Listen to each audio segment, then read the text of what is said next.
Junita is 18 and lives with her mother and their maid Aoi.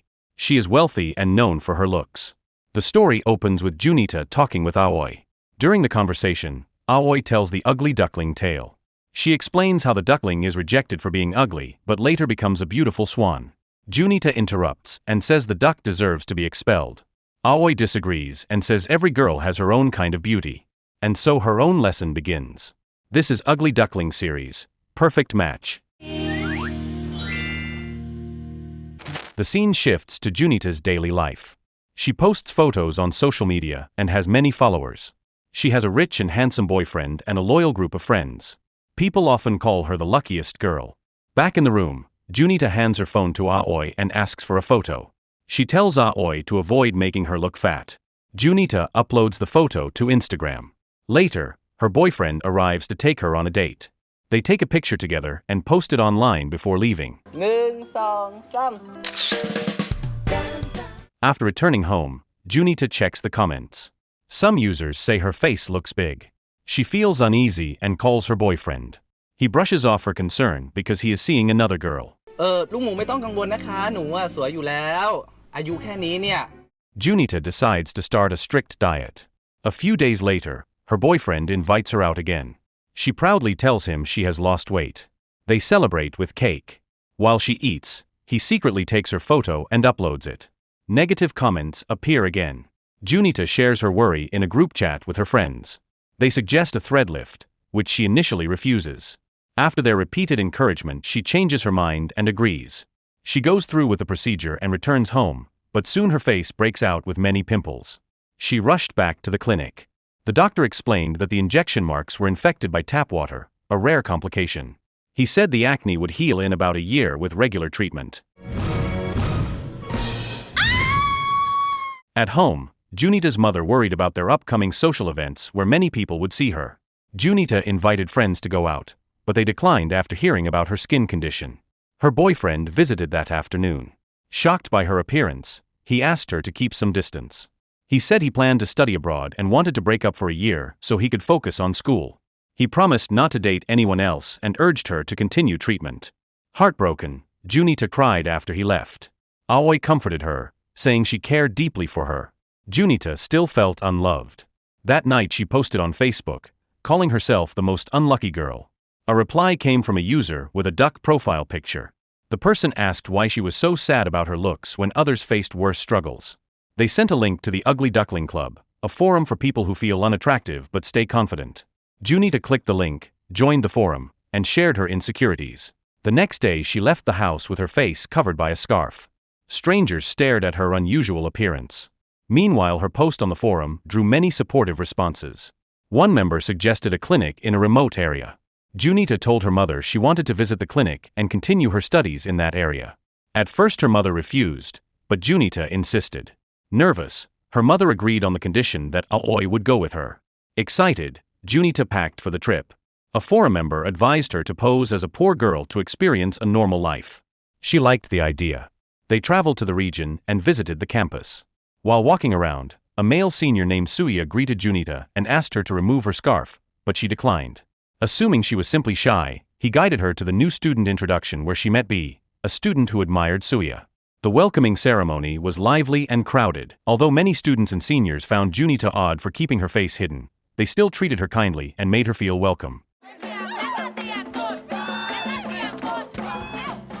After the event, Junita and Aoi went to the campus dormitory. The building was in poor condition, and Junita struggled to find a room. She needed 3 other female students to share with. Luckily, 3 girls were searching for a 4th roommate.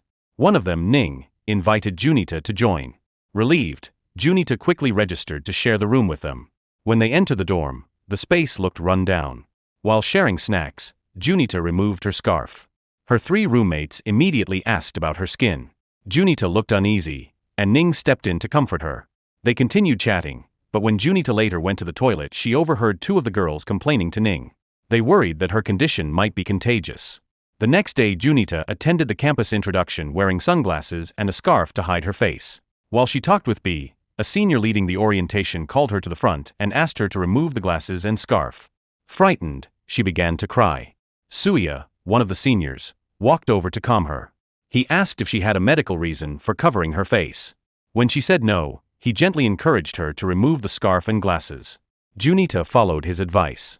Many first-year students and seniors laughed, which made Suya angry. He silenced them and told Junita to ignore their comments and stay confident.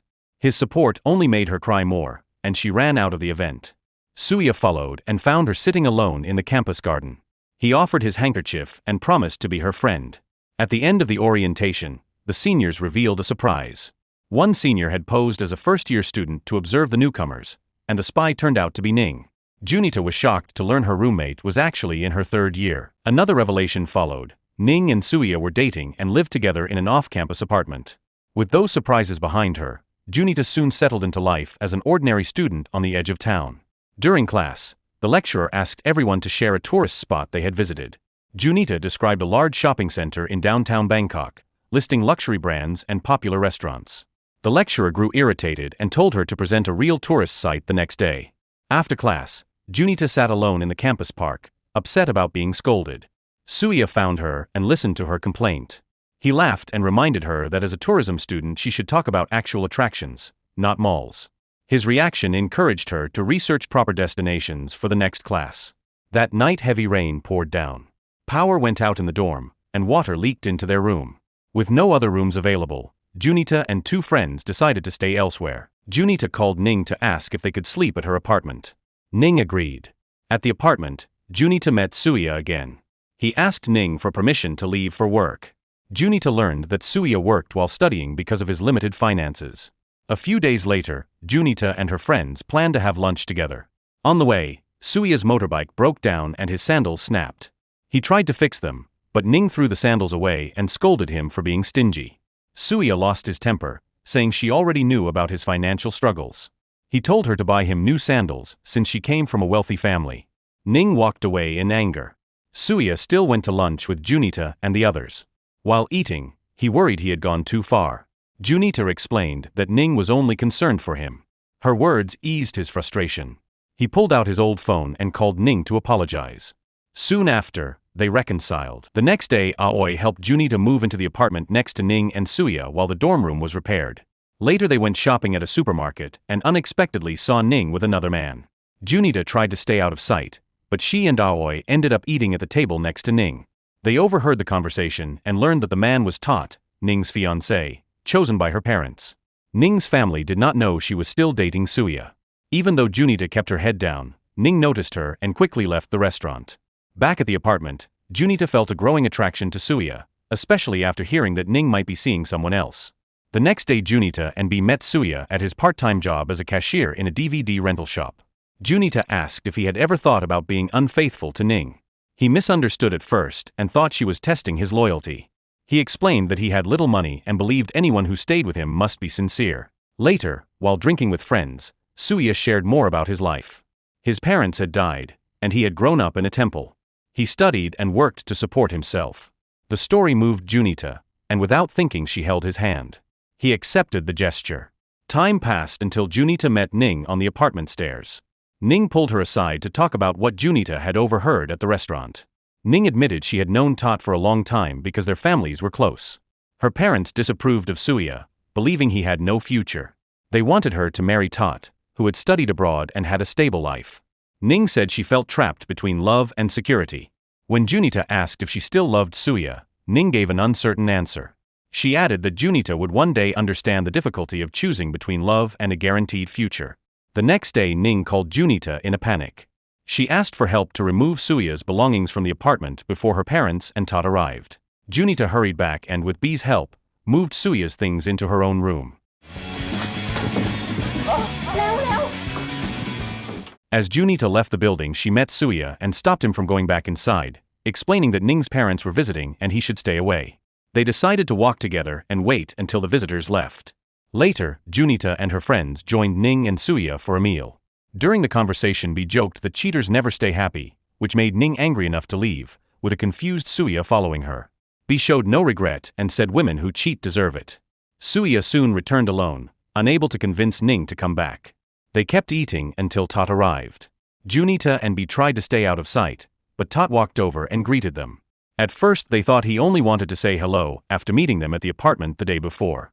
As he turned to leave, Tot asked where Ning was. The question made Suya realize that Ning had been seeing Tot. Tot insisted that Ning had already ended her relationship with Suya. Furious, Suya hit him.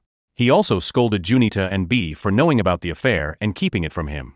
Suya then pulled Tot along to find Ning. When they confronted her, all the details came out. Ning admitted that her father wanted her to marry Tot after graduation because he had a secure future. Her family believed Suya had none. Suya declared that he would work hard and planned to marry her after they finished school, but Ning refused to fight for the relationship. She asked for a breakup. Afterward, Suya disappeared. Junita searched for him but could not find him. Her worry made her friends suspect she had feelings for him, and they encouraged her to confess. Time passed before Junita finally saw Suya on the apartment stairs.